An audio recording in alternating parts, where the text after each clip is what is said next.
Yeah,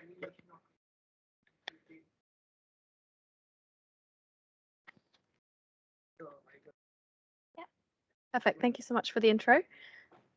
I recognize I'm the last talk before lunch, so I'll keep it brief so we can all get some food.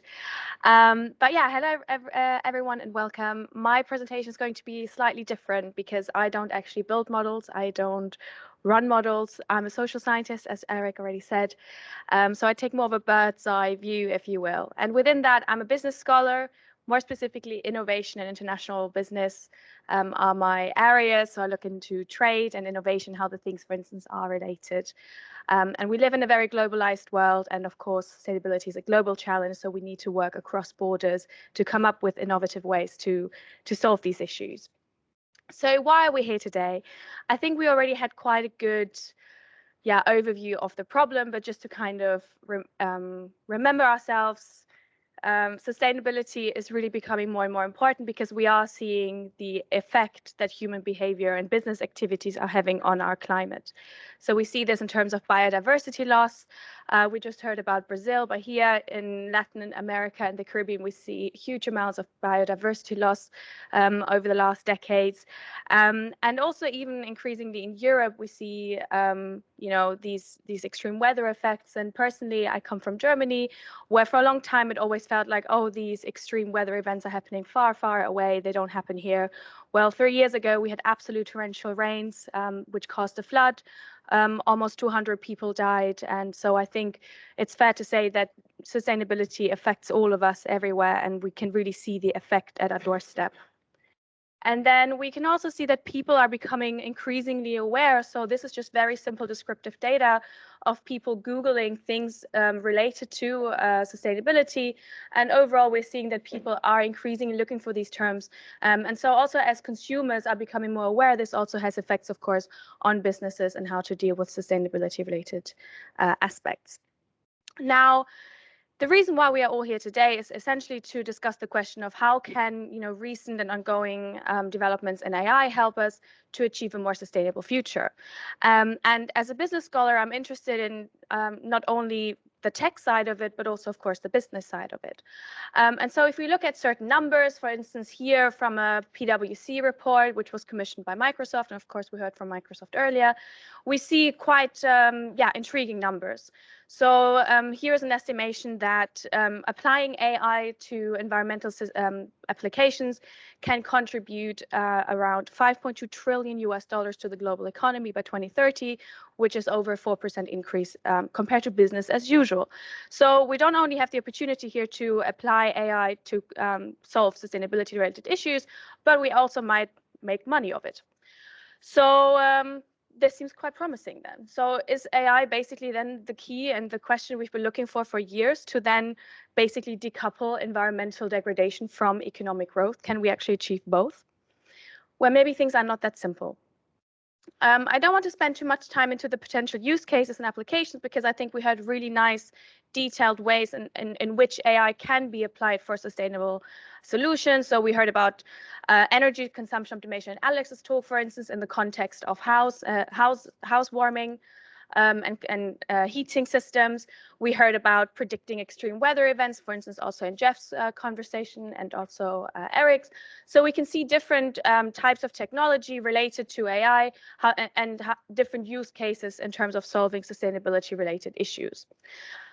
And another one, which I think at the moment creates a lot of buzz, is of course large language models, including generative AI. And this is taken from a report that was published by Google and the Boston Consulting Group. And I think for me, this one is a really interesting one because it's very vague. So it's kind of saying, okay, we can use generative AI to streamline green technological innovation. We can accelerate innovation by digesting research papers and patent application. Okay, I think that sounds really interesting and really buzzwordy, and I think in business people like to use buzz terms. But what does this actually mean? Because it sounds very promising.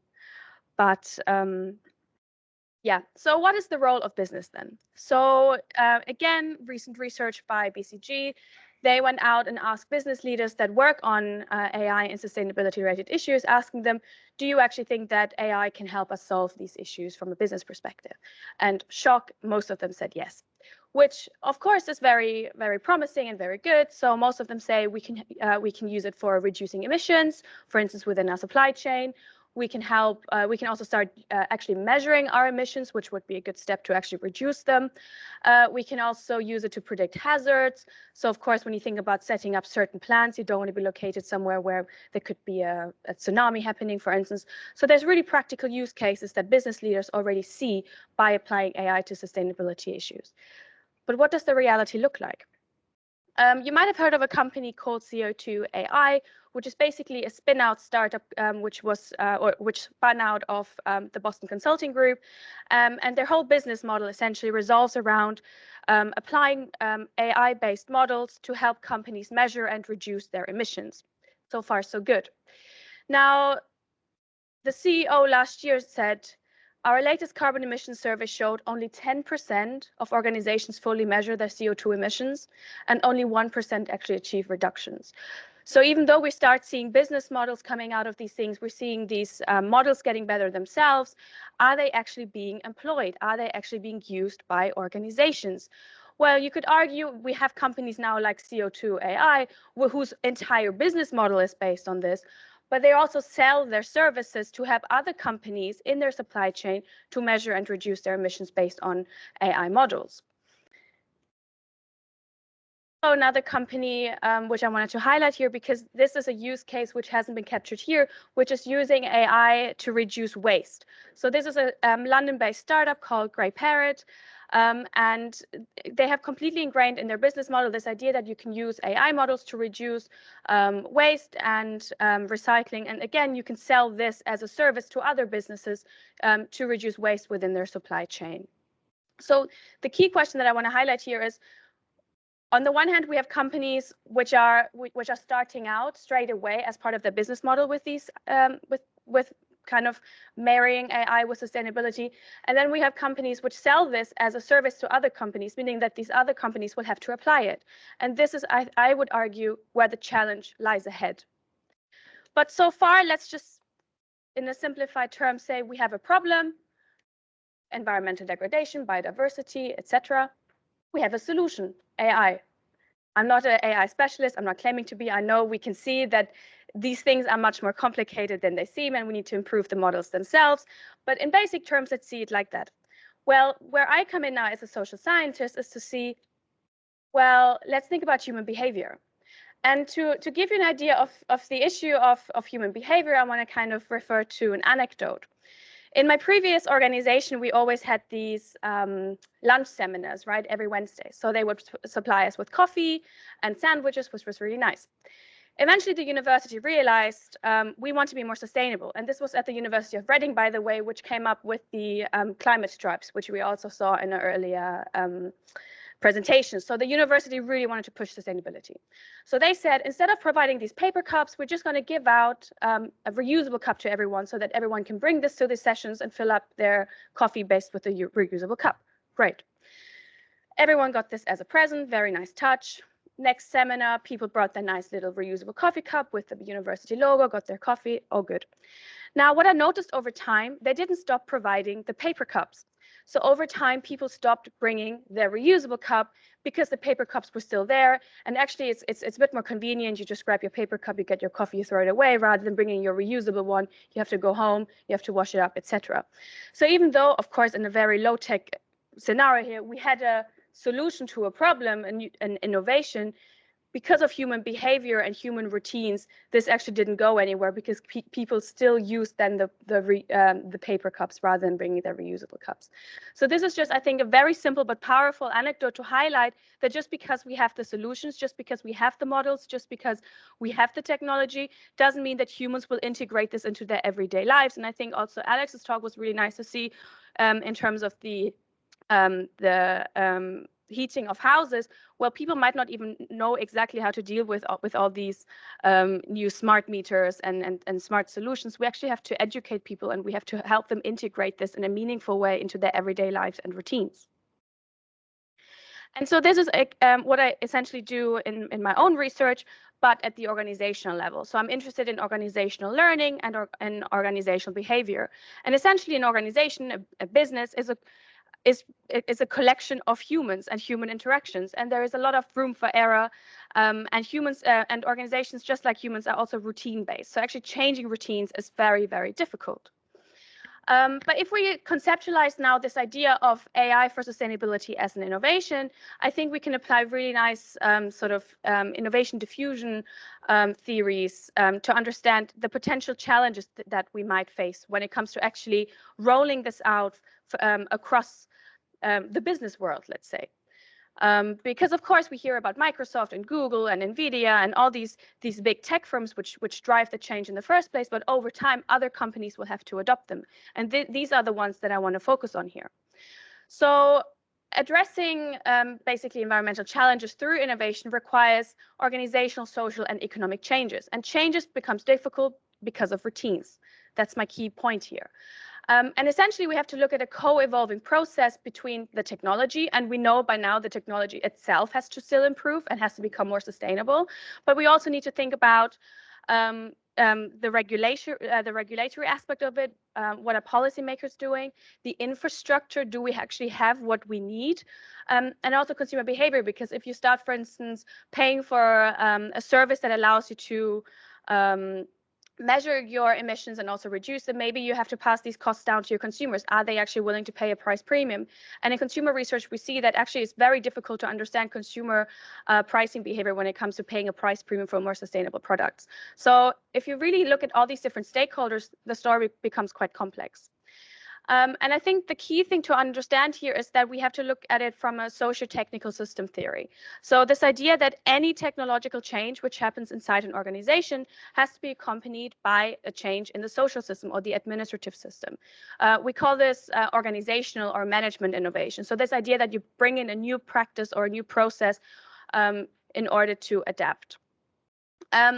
But we know that oftentimes firms and their managers are prone to inertia. You often hear things like, oh, this is how we've done things around here. This is how we've done them for 10 years. Why break something that's not broken? And even though we have these solutions, it might not be that simple to actually integrate them into everyday life and moving away from business as usual. So yes, we need to improve the technology, but we also need to actually apply it then and integrate it effectively. And another aspect to consider is that a lot of organizations also lack the human and financial resources to do that. So if you're a company like BCG and you sell now your service or CO2 AI, you sell your service to some small, medium-sized enterprise somewhere located here in Surrey who produces a small component, and you say to them, here, please use AI to apply for sustainability. They might not even know where to start. It might seem very overwhelming to them. They might not have the financial means to outsource this to a third party, so to a consultant like BCG, for instance. And if they want to do it in-house, maybe they don't have the latest computer scientists around who can help them build these models and apply them in a meaningful way. So the practicality of it in the business world is actually not that simple. Another thing I want to highlight here is that when we talk about businesses, we have to remind ourselves that businesses are actually very different. They're very heterogeneous. And there's many different ways that I could now characterize firms and differentiate them. But just to keep it simple and to get the kind of point across, I want to focus on small and medium-sized firms, and then also where they are located. Are they located in emerging markets or developed markets? So if we first start with sort of the distinction between MNEs and SMEs, my own research interest lies in SMEs, small and medium-sized enterprises. And across the OECD, they make up over 99% of all firms. So they really are the backbone, the economic backbone of most of the economies around the world. And two key characteristics are important for SMEs. The first one is, as you know, they are small in size. So in Europe, we define them as having less than 250 employees. In the US, it's 500. In China, it's a bit more, it's around 3,000. But overall, these are small companies. And so they have limited resources, which means they have limited financial resources and limited human resources. The second one to consider is because they are smaller, they're also more agile. So maybe there's also some room for opportunity here because these firms are quicker to adapt when there are changes coming through, for instance, AI and sustainability. Another point to consider is, do we talk about startups here? So companies which have just started out, which had the opportunity to integrate from the get-go AI for sustainability in their business model, just as the example with Grey Parrot, for instance, Or are we talking about established SMEs? And these are actually the companies that I work with in my own research. So these are the companies which, for instance, produce the engines for a BMW, or the components for some medical tech device that's built by Siemens. And I tell you, these companies, if you go to them and tell them, please now use AI, a complicated AI model to measure your emissions and reduce them, they will not know what to do. Because when I did my research, for instance, a while back during COVID, they told me that for them, it was a huge technological advancements that we could have a Teams call now, or that they were on Google Hangouts. So even becoming digital for these SMEs in the first place is considered a big technological change. So I wonder, you know, with all this development happening around AI and sustainability, we really have to take consideration of that not everyone might be as tech savvy as we'd like to think they are, and as open for change and able for change. And also these companies, they're tucked away in global value chains. So these are not necessarily the consumer-facing firms, you know, the BMWs of the world. Maybe they are the component suppliers behind. So there's also different incentives and different price pressures that these companies face. So again, that's just something to consider when we talk about, okay, we want to improve the tech, we want to diffuse the tech, but how can we make sure that companies, and all companies, really can effectively benefit and adopt them?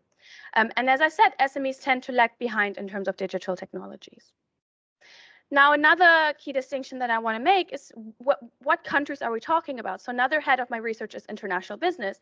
And we're talking about different countries here, different institutions, different sort of political systems, etc. And I would argue this is also really important to consider when we talk about AI and sustainability. Now, here I just pulled some data from the IMF, which kind of nicely shows the preparedness of different countries when it comes to AI adoption. I mean, this is AI adoption in general. It's not specific to sustainability cases or use cases, but nonetheless, I think it gives us a good idea. Here we can see the advanced economies. They're scoring quite highly. Here we see the low-income economies, what we classify as developing countries, and emerging markets are somewhere sort of in the middle, and these include also the BRICS terms, so Brazil, Russia, India, and China. And here, in terms of the advanced economies, we can see Singapore, the United States, and Denmark post the highest within this index, which, to be honest, I don't think is that surprising. And so we can expect that, especially these countries, we're going to see a lot of technological innovation in terms of AI and sustainability and improvement coming out here. Now, for emerging markets and developing countries, they have to prioritize getting the investment and the infrastructure down in the first place, so that they're ready for the changes that are likely to happen. And this is important because we talk about global value chains, right? So if you're a big M&E and you want to green your supply chain, you might go back to AI-based models. Now, when we talk about, for instance, the garment industry, Zara, H&M, they all produce in Dhaka, in Bangladesh, which we heard about earlier. I wonder how can they use AI-based models to reduce the waste in Dhaka or in a Bangladesh, in a garment factory. So we have to think a little bit about also the practicality on a global scale, because yes, you might have the infrastructure in your shiny headquarters in Stockholm, but maybe you might not know how to effectively integrate this in your factories in Bangladesh. And I think, especially when we talk about global value chains and large multinationals, it's very hard to actually look into because they slice them so thinly, it's very hard to understand who's actually involved. So looking at all the different stakeholders. So again, this just adds another layer of complexity on a global scale that we have to consider when we talk about using AI-based technology for sustainability solutions. Now, my question at the start of this talk was Brave New World or business as usual. I don't claim to have the answer for this question, but I think we have to consider that there will be differences across companies and across countries, at least. And for some, it will be more business as usual. And for others, it will be the brave new world that Aldous Huxley already around 80 years ago told us about. So my first question is then, if firms are the driver of AI-based solutions, because of course there is a commercial aspect to be considered here, then what kind of firms are we talking about? And of course, I think it's important to realize that a lot of these AI-based models are coming out of large multinational corporates. They're not coming out necessarily of the SMEs. If we do look at SMEs, it most likely comes out of startups, which from the get-go integrate AI-based solutions for AI-based sustainability solutions in their business model, whereas for the incumbent firms, some of which have been around for many decades, they're family firms, they're traditional, for them it might be much harder to keep up. How can we speed up the safe adoption and uptake? I think safe here is really the key word, and this is really where we need strong policymakers as well to ensure that we're not just throwing things onto the market, but they really are developed to a point that you need them to. And we all heard about cases like Theranos, where things can go horribly wrong if policymakers are not doing a good job.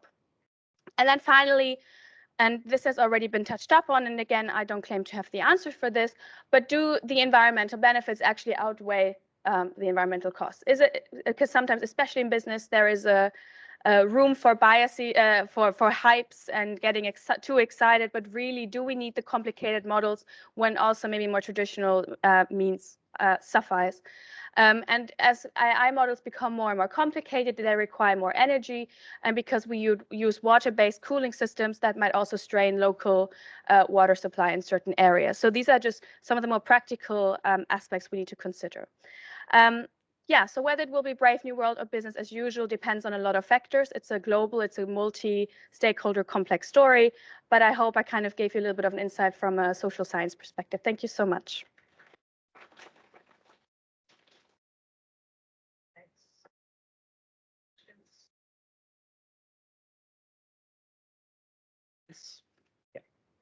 Yeah.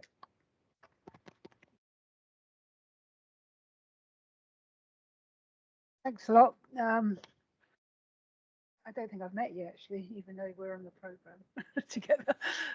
So my name's Fiona Leśniewska. So I do the law, and I would behind the policy and regulation. Policy is a bit of a generic term. In terms, it's interesting that you use the example of grey parrot, because I've been working on waste and waste law and policy in the UK since leaving Brexit. And, the ambition is to sort of move to higher up the waste hierarchy to prevent waste. Right? And when there was a launch for Grey Parrot and a demonstration, and one of the difficulties with that as a solution to, it's not a solution to waste, it's a solution to sorting out recycling. So it's not a solution to waste. So there's a real, and I think it goes back to the first presentation, about how you actually understand the problems. So the application of AI was really highlighted in the Grey Parrot kind of demonstration. So AI now can solve the problem of waste, but that's the problem of waste isn't sort of sorting out recycling. That is an issue. It's a big issue.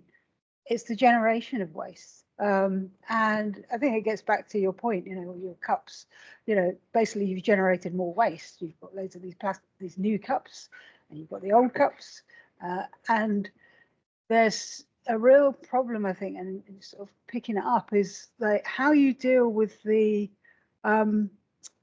how business uses the concepts of AI and promotes itself as being part of the solution, when actually it's really just carving out an opportunity to be a new business dealing with a bit of a problem, but actually it's probably contributing and adding to an emergent problem.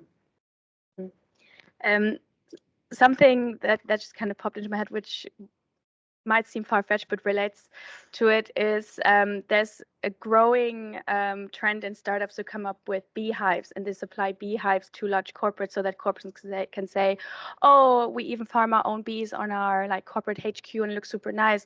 And the term bee washing has come up because it's not the honey bees which need saving, it's the wild bees. So in a way we are jumping on a train and claim to have a solution to a problem without really understanding the problem in the first place. And I think especially when there are commercial interests at stake, that's why I think we need strong policymakers, which currently I'm not seeing many of. But yeah, so I appreciate your point, and I think the difficulty really is routines at the individual level, at the organization level, and also education, understanding, okay, if I have now a smart meter and it can do all these fantastic things, am I really going to sit down and work all these things out? No, I need easy information, bite-sized information as the consumer, as the person actually using the technology, so I can integrate this into my everyday life in an effective way. And I think that's where we are currently, yeah, what we need to focus on, I think, as well, the routine side of things and understanding the problem in the first place.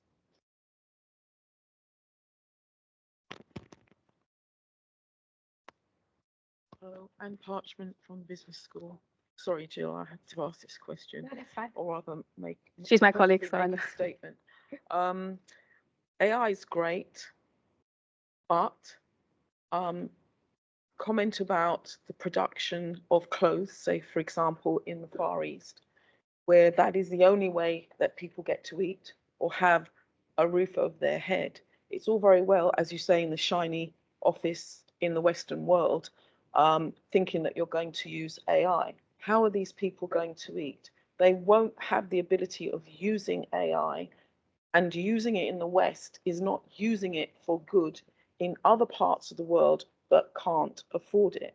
Secondly, in terms of the different minorities across the board, religious, etc., the training of AI, we almost need an audit that's regulated to state, how did you train this? Right, so somebody like me, you know, sending a CV in, or if it's done by the fact that you can see my face or you can't see my face, especially in business, especially in employment, I think these things are not taken into account. I think we seem to be racing ahead